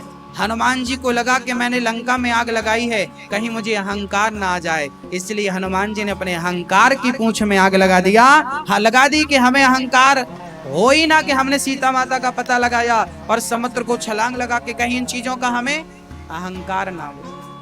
आप लोग भी थोड़ा छोटा काम करते हैं, अहंकार आ जाता है। फिर आप चाहते कि हमारी भी पूंछ हो, हमारा भी नाम। इसलिए हनुमान जी ने पूंछ पे आग ही लगा दी। आप लोग भी लगा दो जल्दी आग, नहीं तो ये पूंछ आपको जला के राख कर देगी। हाँ, हमें पूछा नहीं, हमें पूछा नहीं। आप लोगों का रोना हो, आप लोगों के नाटक है कि नहीं? हमें नहीं पूछा है कि नहीं? हाँ या ना ये बताओ, हाँ या ना? हमें नहीं पूछा। कई लोग तो झगड़ा तक कर लेते, हमें नहीं पूछा। इतने मूर्ख लोग पूंछ का बवंडर बना दिया। पूंछ का। हनुमान जी से सीखो, आग लगा दी। उलट पलट लंका सब जारी, कूंदी परापुनि सिंधु मझारी। पूंछ बुझाई कोई श्रम, धरि लघु रूप बहोरी। जनक सुता के आगे ठाण भयं कर जोरी। हनुमान जी ने लंका में आग लगाई और सीता माता के पास गए तो छोटे बन के गए, है ना, बड़े बन के नहीं गए। याद रखना भक्तों, आप जब बड़े बन जाएंगे ना तो भगवान से दूर हो जाएंगे। क्योंकि बड़े बच्चे को कभी माँ अपनी गोद पे नहीं लेती, पर छोटे बच्चे को सदा गोद में लेकर चलती है। बड़े बन जाओगे तो भगवान गोद से उतार देगा और छोटे बने रहोगे तो भगवान हमेशा गोद में रखेगा। इसलिए हनुमान जी लंका गए तो छोटे बनकर गए और लंका से वापस आए तो छोटे बनकर आए, ताकि राम जी मुझे अपनी गोद से उतार ना दे। बड़े बन जाएंगे तो गोद से उतार देंगे। अति लघु रूप पवन सुत लीन्हा। हमें बड़े बनने से फायदे नहीं है, हमें छोटे बनने में फायदे। और आप लोग हैं कि बड़े बनना चाहते हैं। आप अपनी सास से झगड़ा करते हैं, हमें नहीं पूछा, तो सास से बड़ी बनना है। अपनों के युद्ध में ना हार जाया करो। चलिए, ये तो आपकी पंचायत है, खत्म नहीं होगी।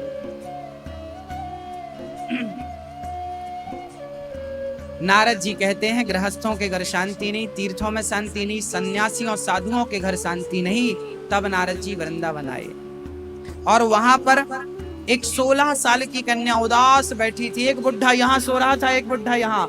दोनों बुढ़े आपस में रो रहे थे मिलजुल करके। और वो बूढ़ी स्त्री कभी इस बच्चे को देखती, कभी इस बुढ़े को देखती। नारद जी वहां पहुंच गए। नारद जी वापस जाने लगे कि स्त्रियों के बीच में हमारा क्या काम। नारद जी को देखा, वो कन्या दौड़ पड़ी। क्या कहती है? भो भो साधु क्षणम। नारद जी के चरण पकड़ के गिर पड़ी। भक्ति महाराज, मुझे एक पल के लिए रुक जाइए, मैं आपसे कुछ कहना चाहती हूँ। नारद जी बोले, क्या हुआ? नारद जी बोले, को भगवान, आप कौन है? भक्ति ने कहा, ये मेरा बेटा ज्ञान है, ये मेरा बेटा वैराग्य। नारद जी बोले, राम राम, आप माँ हो? माँ 16 साल की और बेटा 80 साल का बुढ़ा। ये कलयुग में होने वाली रोजमर्रा की घटनाएं। आजकल बूढ़े बूढ़े लोग जवान दिखते हैं और जवान जवान बुढ़े दिखने लगे। ये कलयुग का प्रभाव है। यहाँ बूढ़े बूढ़े लोग मेहंदी लगा के घूमते हैं, मतलब अपना बुढ़ापा स्वीकार ही नहीं कि हम बुढ़े हो गए।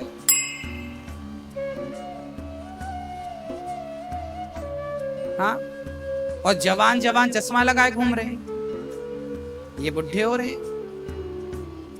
ये कलयुग है जहां सिस्टम बिगड़ गया। माँ 16 साल की दिख रही और बच्चे 80 साल के बुढ़े दिख रहे। अच्छा मैया जी,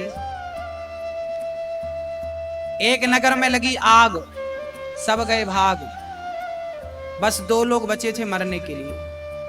एक था लंगड़ा, एक था अंधा। अब अंधा जिस तरफ जाए उसे रास्ता ना मिले। अब आग लगी थी तो वो मरने पर मजबूर था, और लंगड़ा आंख तो थी पर भागा कैसे? आग उसी की तरफ आ रही थी, वो जिंदा जल जाएगा। एक जंगल में आग लगी, सारे लोग भाग गए पर 2 लोग मजबूर थे उस आग में जल के मरने के लिए। तभी उन दोनों ने एक दूसरे का सहारा लिया। अंधे ने लंगड़ी को अपने ऊपर बिठा लिया, कंधे पर, है ना? तो एक के पांव काम आ गए, एक की आंख काम आ गई, और दोनों इस उपाय से आग से बच गए। बस ये छोटी सी कहानी आपके लिए। इस संसार में भी काम, क्रोध, लोभ, मोह, कपट, मत्सरता, निंदा, चुगली की भयंकर आग लगी, और इस आग में लगभग सब लोग जल रहे हैं। यदि बचना चाहते हो तो कैसे बचे? बोले, जवानी होती है अंधी। एक था अंधा और एक था लंगड़ा। जवानी होती है अंधी और बुढ़ापा होता है लंगड़ा। बुढ़ापा क्या होता है? लंगड़ा। और जवानी क्या होती है? अंधी। तो जवानी ने बुढ़ापे को अपने कंधे पे बिठा लिया, अर्थात अंधे ने लंगड़े को कहां बिठाया? अपने कंधे पे। मतलब जवानी की हो चाल और बुढ़ापे की हो आंख। तजुर्बे की आंख होती है ना बुढ़ापे की। जवानी की रफ्तार हो और तजुर्बा बुढ़ापे का हो तो ही इस आग से बचा जा सकता है, नहीं तो संसार की एक क्रोध की, कपट की, लोभ की, मोह की आग आपको जलाकर भस्म कर देगी। यदि समय रहते जागे नहीं तो यही काम वासना, यही क्रोध आपका सर्वनाश कर देगा। रावण के अहंकार ने रावण का सर्वनाश किया कि नहीं? बोलो। कौरवों का जुआ, कौरवों ने जुआ खेला था भरी सभा में, जुआ, पत्ते, ताश आप लोग खेले। कौरवों ने जुआ खेला था, कौरवों के उस जुए ने सर्वनाश किया कि नहीं? कौरवों ने जुआ खेला तो सर्वनाश हुआ। रावण ने अहंकार किया, पराई नारी पर दृष्टि डाली तो सर्वनाश हुआ। और भगवान कृष्ण के 56 करोड़ यदुवंशी आखिरी में शराब पीकर मर गए, शराब पीकर उनका भी सर्वनाश हुआ। सोचिए, ये लोग नहीं बचे इस आग में, हम लोग बचेंगे? काम, क्रोध, लोभ, मोह की आग लगी है सर्वत्र। आपके बच्चे भी इस आग में, आपके बच्चे भी शराबी हो रहे हैं, जुआड़ी हो रहे हैं, मतलब वो भी इस आग में जल रहे हैं। यदि जलने से बचाना हो तो जवानी की रफ्तार हो और तजुर्बा बुढ़ापे का कोई सच्चा गुरु, उसका तजुर्बा लेकर आप चलेंगे तो इस आग से बच पाएंगे, नहीं तो जल के मरने पर आप मजबूर हैं, मर जाएंगे। रावण जैसे नहीं बचे, कंस जैसे नहीं बचे, बचेगा कौन?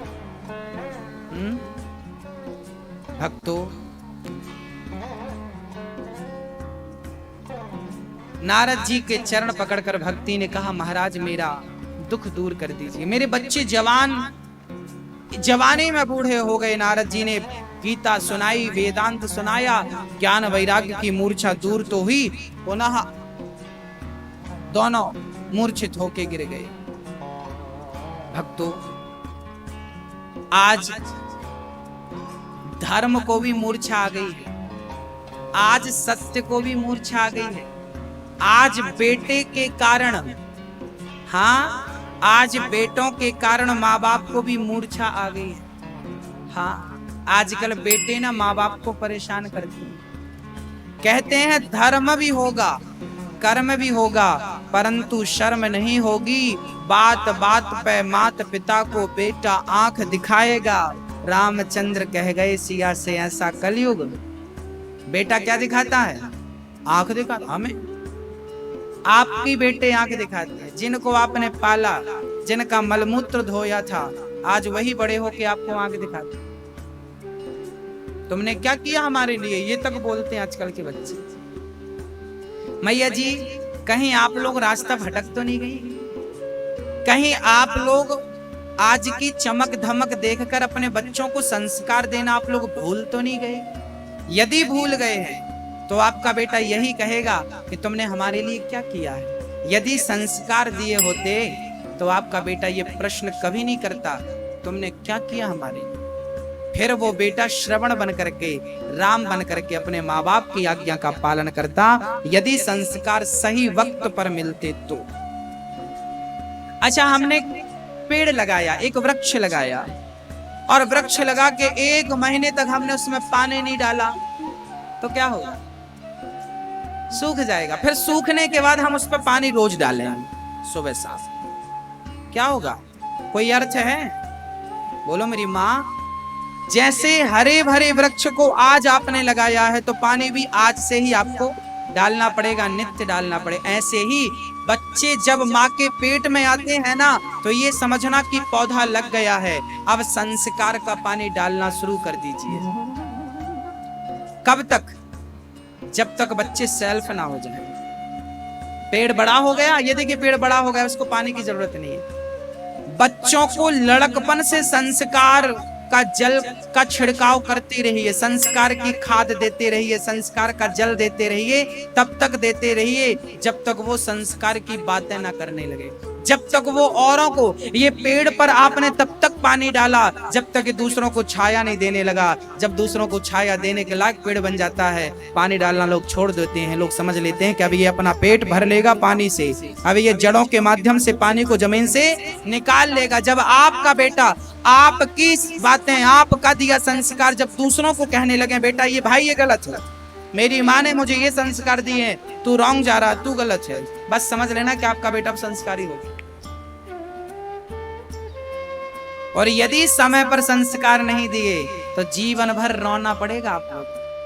कथा सुनाकर, वेदांत सुनाकर उनका दुख दूर नहीं कर पाए, तब आकाशवाणी हो गई, सत्कर्म सूचको नूनम, जाइए सत्कर्म करिए। नारद जी सत्कर्म की खोज से घर से निकल पड़े, उन्हें पता नहीं लगा कि सत्कर्म कहते किसे। बद्रीनाथ जाकर उन्होंने देखा कि 4 संत वहां पर उपस्थित थे। चारों संतों से नारद जी ने कहा, महाराज आप ही बताइए कि सत्कर्म क्या है। तब चारों संतों ने कहा कि भागवत श्रवण करना, भागवत श्रवण करना ही सबसे बड़ा सत्कर्म है। भक्तों, नारद जी ने कहा मैंने गीता सुनाई, वेद वेदांत सुनाया, दुख दूर नहीं हुआ तो भागवत से क्या होगा? बोले होगा, दूध से ही घी बनता है। जो काम घी कर सकता है वो काम दूध नहीं कर सकता। ऐसे ही वेद पुराणों से भागवत का निर्माण हुआ है, सही है, पर जो शक्ति भागवत में मोक्ष देने की है वो शक्ति किसी के भीतर नहीं है। पतितों को पावन कर सकती है ये कथा, ये भागवत। किसी को किया? हाँ। ये माने वह पाप कृतस्तु सर्वदा सदा दुराचारिरता विमार्गिगा क्रोधाग्निदग्धः कुटिलाश्च कामिनः सप्ताह यज्ञेन कलौ पुनन्ति ते। बड़े बड़े पतित पावन हो जाते। कौन हुआ? बोली तुंगभद्रा नदी के किनारे एक गांव था, गांव का नाम था उत्तमपुर। उस गांव के पास एक पंडित जी उस गांव में एक पंडित जी रहते थे, नाम था आत्मदेव। आत्मदेव नाम के पंडित जी की पत्नी का नाम था श्रीमती धुंधली। आत्मदेव जी के पास सब कुछ था, नाम था, पद था, प्रतिष्ठा थी, पर पुत्र नहीं थे। आत्मदेव जी को लोग ताने मारने लगे, तुम्हारे बेटा नहीं है, बेटा नहीं। आत्मदेव जी बड़े दुखी रहने लगे, क्या करूं, क्या करूं, क्या करूं, बड़े दुखी रहने। अच्छा, जिनको बेटे नहीं होते ना, उनको बड़े ताने सुनने को मिलते हैं, और ताने कोई गैर दुनिया के लोग नहीं देते, अपने ही लोग, घर के लोग ताने मारते। बहू के बेटा ना हो तो सास डंक मारना शुरू कर देती, बेटा नहीं है, बेटा नहीं, बेटा नहीं, बेटा।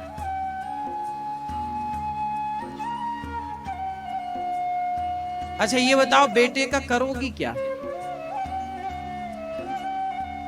क्या करोगे? क्या करो? अच्छा आप मुझे बस इतना बताओ कि यदि आपको बेटा हो जाए तो आपको क्या मिल जाएगा, और बेटा नहीं है तो क्या चाहिए आपको? किस लिए चाहिए बेटा? बताओ। बेटा जिनके है उनमें और बेटा जिनके नहीं उनमें क्या अंतर है? बताओ, क्या अंतर बताइए। जिनके है वो बताएं, क्योंकि वो लोग जरा मजाक उड़ाते हैं, तुम्हारे बेटा नहीं है, बेटा नहीं। तुम्हारे है तो तुमने गढ़ जीत लिया। कौन सा गढ़ जीत? मैया जी, संसार की सच्चाई है कि यहाँ ये मानव का तन पुत्र पुत्री पद प्रतिष्ठा पाने के लिए नहीं मिला। अब आप आध्यात्म के ज्ञान से दूर हैं, वो अलग सब्जेक्ट हो सकता। आप समझदार नहीं हैं, आप ज्ञानी नहीं हैं, तो आप रोएंगे ही रोएंगे बेटा बेटी के लिए। पर आपको समझ है, ये बस पता चल जाए कि संसार में आना हमारा कब सफल होगा। अच्छा बताइए, बेटों की आप बात करते हैं, क्या माँ यशोदा के कोई बेटा था? बताओ। लोग कहते हैं जिनके बेटा है, वो लोग कहते हैं जिनको बेटा नहीं है वो अभागिन है, तुमने पाप किए हैं इसलिए बेटा नहीं है। तो बताओ, यशोदा माँ के कौन सा बेटा था? यशोदा के कोई पुत्र था? कृष्ण यशोदा का बेटा नहीं था, देवकी का बेटा था, रातों रात लाके छोड़ा गया था। क्या यशोदा माँ के कोई बेटा था? बोलो हाँ ना, जवाब दो। आप तो बड़े ताने मारते हो। नहीं, आप लोग नहीं मारते, जो मारते उनको बोल रहा हूं। यशोदा को कोई बेटा है? नहीं। तो क्या यशोदा मैया आपके हिसाब से अभागिन है? आप तो बड़ा बोल दो, तो अभागिन है, बेटे नहीं है। यशोदा को भी आप अभागिन कहिए फिर।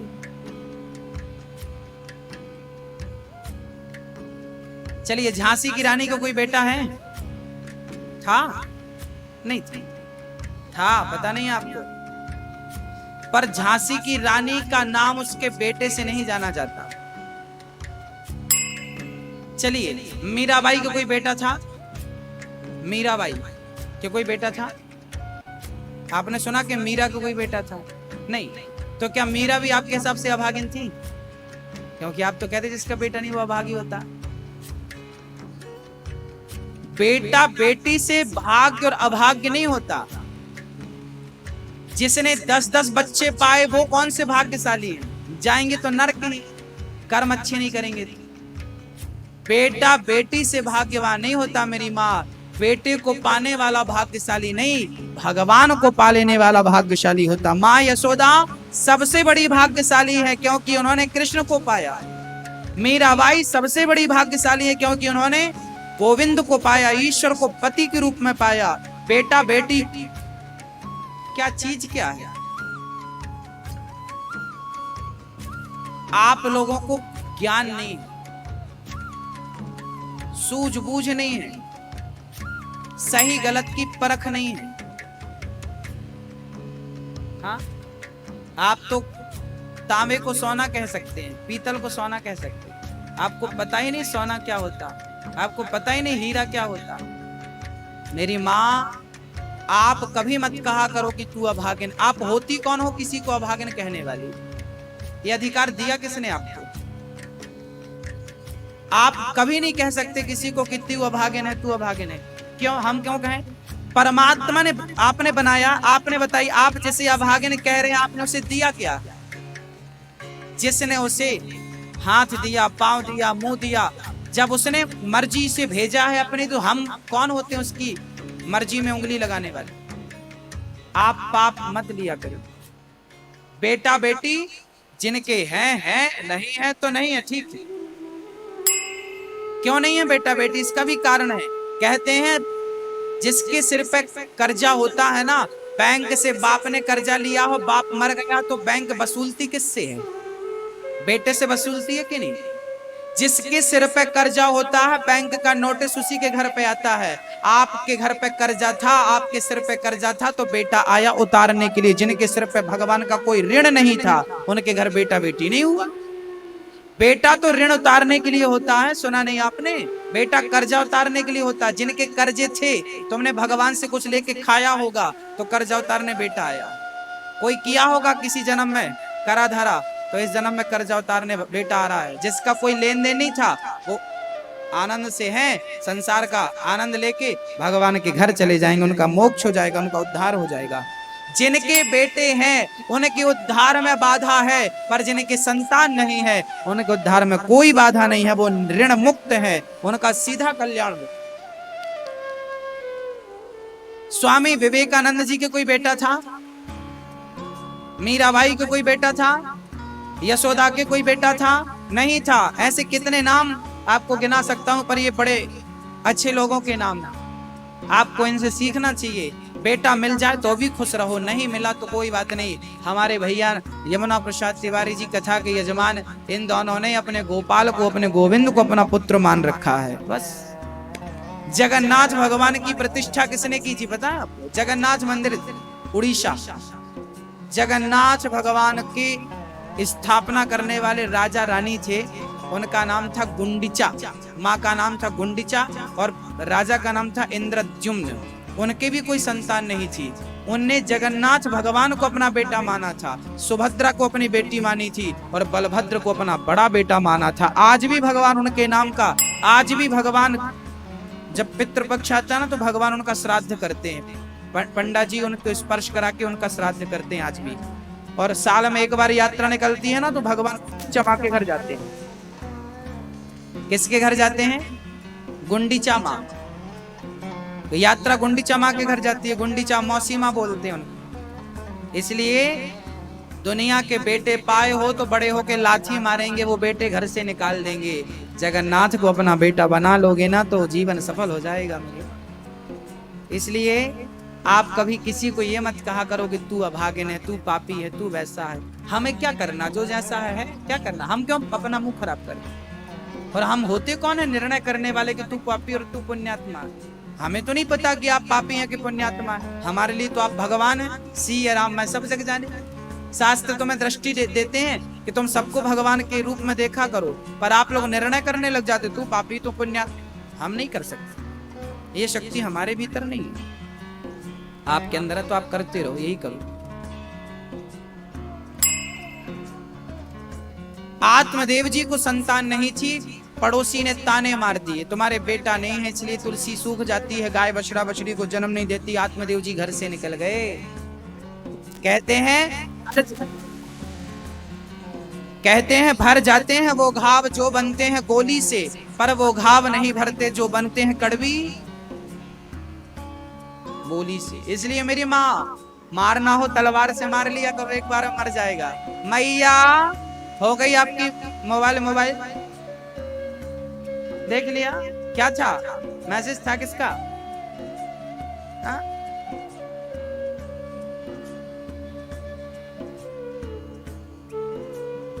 आत्मदेव जी घर से निकल गए, जंगल में रोने लगे। एक संत जी ने रोता हुआ देखा, क्यों भाई क्यों रो रहा है? आत्मदेव जी ने कहा मेरे संतान नहीं। संत जी ने सिर पकड़ा, राम राम, ये दुनिया के लोग रोते भी किस चीज के लिए? फिजूल की चीज के लिए। अच्छा ये बताओ, बिल्ली के बेटा होता है कि नहीं? हाँ या ना, सिर हिलाते जाओ, है तो नहीं है तो बात ही नहीं है। पक्षी पशु पक्षी के बच्चे होते हैं कि नहीं? कुत्ता बिल्ली के बच्चे होते हैं कि नहीं? हाथी भैंस के बच्चे होते हैं कि नहीं? सबके चींटी ईटी के बच्चे होते हैं कि नहीं? कॉकरोच के बच्चे होते हैं कि नहीं? मछली के बच्चे होते हैं कि नहीं? हर योनि में बच्चा मिलता है, समझ रहे हो? आप किसी नाली का कीड़ा भी बनेंगे ना तो आपको बच्चा मिलेगा वहां पे। किसी भी योनि में जाइए, बेटा बेटी का सुख मिलना ही मिलना है। ये मानव का तन मिला है, ये बेटा बेटी को पाने नहीं, उस परमात्मा को पाने के लिए मिला है। क्योंकि दूसरी योनियों से बेटा तो पाया जा सकता है पर भगवान को नहीं पाया जा सकता। क्या पशु पक्षी कुत्ता बिल्ली की योनि से क्या भगवान को पाया जा सकता है? नहीं ना, केवल मानव के शरीर से भगवान को पाया जा सकता है। इसको पाकर भी तुम बेटा बेटी के चक्कर में पड़े रहे तो बेकार जिंदगी चली गई। हर योनि में वही मिलेंगे तुमको, चिंता ना करो, जहां जाओ हर योनि में मिलते हैं बच्चे। मेंढक के भी बच्चे होते हैं, उन्हीं बच्चों के लिए रो रहे हैं आप। जितने आंसू बच्चों के लिए बहाए हैं मेरी माँ, उतने आंसू भगवान के लिए बहाए होते तो सामने खड़े होते भगवान आप, प्रत्यक्ष रूप। श्री आत्मदेव जी को पंडित जी ने समझाया, पुत्र के चक्कर में मत पड़ो, बेटे से सुख नहीं मिलता। राम जैसे पुत्र पाकर भी क्या दशरथ जैसे पिता को सुख मिला? दशरथ जी को रोते रोते प्राण त्यागने पड़े। राम राम, हाँ राम कही राम, राम कही राम। जिस पिता का पुत्र भगवान राम हो, उसका पिता तड़प तड़प के मर गए कि नहीं? जिसका बेटा भगवान कृष्ण हो, उनके पिता को जेल की हवा खानी पड़ी कि नहीं? माता पिता बेड़ियां, बड़ी बड़ी हथकड़ियां बेड़ियां लगी और जेल में पड़े हैं। सोचिए, बेटा भगवान भी क्यों ना हो, पर वो आपके कर्मों के दुख से आपको बचा नहीं सकता, कर्मों का भोगना पड़ेगा मेरी माँ। दशरथ जी ने एक श्रवण को मारा था, श्रवण के माँ बाप ने कहा था, श्राप दिया था, तूने मेरे बेटे को मारा है, जैसे मैं पुत्र के वियोग में तड़प तड़प के मर रहा हूँ, जाओ दशरथ तुम भी अपने पुत्र के वियोग में तड़प तड़प के मरोगे। राम के पिता को अपने कर्मों का फल भोगना पड़ा तो मेरे खेरे नत्थु खेरे की क्या करो? हाँ मेरी माँ, समझ रही हो ना? हाँ, जो पाने आई हो वो पाओ। राम नाम ही सबसे बड़ी पूंजी है, कृष्ण नाम ही सबसे बड़ा धन है। पायो जी मैंने राम रतन धन पायो, इससे बड़ा कोई धन होता नहीं है। आप भटक रहे हैं, वो आपका ज्ञान है और कुछ नहीं। भक्तों, आत्मदेव जी संत की बात माने, मुझे पुत्र चाहिए ही चाहिए, पुत्र चाहिए, पुत्र चाहिए। संत ने झोली से फल निकाला, दे दिया, लो अपनी पत्नी को खिलाना। फल लाया, पत्नी को दिया, पत्नी ने धुंधली ने सामने रखा। बोले मैं फल खाऊंगी, गर्भवती हो गई तो फिर मुझे भागना पड़ा, घर में चोर घुस गए, भागना पड़ा, भागूंगी कैसे, घर में आग लग गई तो भागूंगी कैसे। ऐसी बहकी बहकी बातें करते। धुंधली ने फल नहीं खाया, फल खिला दिया गौ माता को। गाय ने फल खाया तो कुछ दिनों में गाय गर्भवती हो गई, और धुंधली की बहन गर्भवती थी तो धुंधली ने पैसे देकर अपनी बहन के पुत्र को खरीद लिया और डिंडोरा पीट दिया, बेटा हुआ, बेटा हुआ। धुंधली ने जिस बेटे को खरीदा था वो बहन का बेटा था, उसका नाम रखा धुंधकारी। और गाय को फल खिलाया था तो गाय के बच्चा हुआ, उसका नाम रखा गौकर्ण। दोनों बड़े हुए, पर एक बहुत बड़ा अय्यास बना, शराबी बना, जुआड़ी बना, और दूसरा बहुत बड़ा भगवत भक्त बना। गौकर्ण जी बड़े भगवत भक्त थे, सत्संग करते थे, अच्छे लोगों की संगत में रहते थे, और धुंधकारी गलत लोगों की संगत, शराब पीना, जुआ खेलना, सब गंदे गंदे काम वो करता था। मेरी माँ है ना, यदि लोहा पारस की संगत में आ जाए तो लोहा क्या बन जाता है मेरी माँ, क्या बन जाता है, सोना। पारस मणि होती है, उसको यदि लोहे से टच कर दिया जाए तो लोहा क्या बन जाता है, सोना बन जाता है। बस मेरी माँ, संगत से गुण आते हैं, संगत से गुण जाएं। संगत अच्छी मिल गई तो आपका बेटा गौकर्ण बन जाएगा, राम बन जाएगा, और संगत बुरी मिल गई तो आपका बेटा रावण बन जाएगा, कंस बन जाएगा, धुंधकारी बन जाएगा। आपका बेटा किस मुहूर्त में पैदा हुआ है ये बात महत्व नहीं रखती, आपके बेटे को संगत कैसी मिली है ये महत्व रखता है। आपके बेटे की राशि क्या है, आपके बेटे की जन्म कुंडली क्या कहती है ये बात कम महत्व रखती है, आपके बेटे को संगत कैसी मिली है ये बात बहुत महत्व रखती है। इसलिए कुंडलियां दिखाने के पहले बच्चों की संगत सुधार दीजिए, कुंडली सब सुधर जाएगी। कुंडलियों में जो दोष है वो ठीक हो जाएगा यदि बच्चों की संगत सुधर गई तो। जैसी संगत वैसी रंगत। तो आपके बच्चों को गलत संगत से आपको बचाना है, कोई पड़ोसी नहीं आएगा। धुंधकारी को गलत संगत मिली तो क्या हुआ, धुंधकारी ने पिता से कहा पैसे निकालो, नहीं दिया, बाल पकड़ा और अपने पिता पर जो लाठियां बरसाई। धुंधकारी ने, पिता खून के आंसू रोने लगे, राम राम, अभी इस बेटे को पाने के लिए रो रहा था, अब ये बेटा क्यों मिला है इसलिए रोना पड़ता। बेटा मिल जाए तो भी रोना, ना मिले हाँ अच्छा, कैसा कैसा दौर देखना पड़ता, कैसा कैसा समय देखना पड़ता है ना मेरी माँ। हाँ है ना, कि गोलमाल है सब, क्या समझ में आ रहा है कि सब गोल गोल जा रहा है, आ रहा। हाँ यही सच्चाई है, घर पर जाके भूल मत जाना।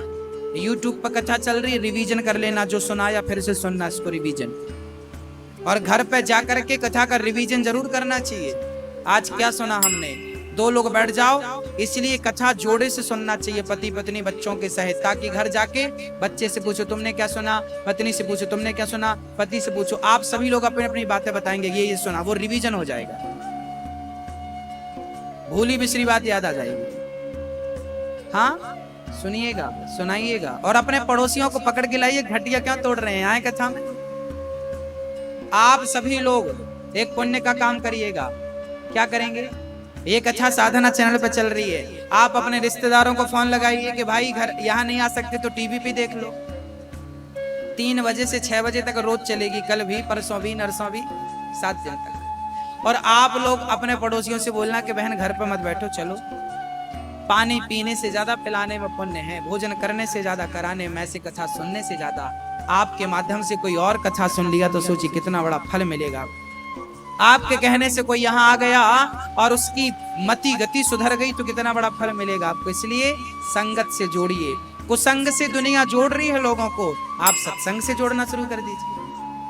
एक शराबी 4 को शराबी बना देता है, एक जुआड़ी 4 को जुआड़ी बना देता है, एक बिगड़ा 4 को बिगाड़ सकता है, तो क्या एक सुधरा हुआ 4 को सुधार नहीं सकता। संकल्प ले लीजिए, अच्छा बन के औरों को अच्छा बनाएंगे, सत्संग से जुड़कर औरों को अच्छा बनाएंगे। हमारे भैया जी ने कथा का आयोजन किया है इसलिए ताकि आप क्षेत्रवासियों का उद्धार हो सके कथा के माध्यम से। भक्तों, पिता को बेटे ने मारा, बेटा के प्रहार से, बेटे के प्रहार से पिताजी रोने लगे। तब गोकर्ण जी ने ज्ञान दिया, देहे स्थिमा सरुधरे विमतिम त्यजत्वम जाया सुतादिषु सदा ममतां विमुञ्च पश्यानिशं जगदिदं क्षणभङ्गनिष्ठं वैराग्यरागरसिको भव भक्तिनिष्ठः। भक्तों,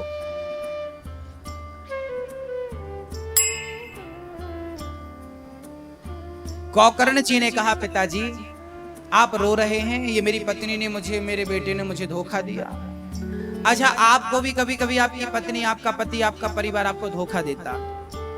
मैं थोड़ी सी धोखे की बात कर लूं आपसे। आपकी पत्नी, आपका पति और आपका बेटा तो छोड़ दीजिए, एक दिन वो आएगा जब आपका अपना शरीर आपको धोखा देगा। ये क्या देगा आपको? धोखा देगा। आप धोखे पे हैं। ये शरीर जिस पर आप हैं, क्या ये शरीर आपका है? हाँ, मेरी पत्नी ऐसी है, मेरा बेटा ऐसा, धोखा दिया। अरे भाई, छोड़ पत्नी बेटे की, ये शरीर भी तेरा साथ छोड़ देगा एक दिन। फिर पत्नी और बेटे का क्या कहें? आंख साथ छोड़ देगी, कान साथ छोड़ देंगे। बुढ़ापे में कान तो होंगे पर सुनाई, आंख तो होगी पर दिखाई नहीं देगा, हाथ तो होंगे पर काम नहीं करेंगे। आपका अपना शरीर साथ छोड़ देगा तो पत्नी पुत्र जमाना तो साथ छोड़ेगा ना।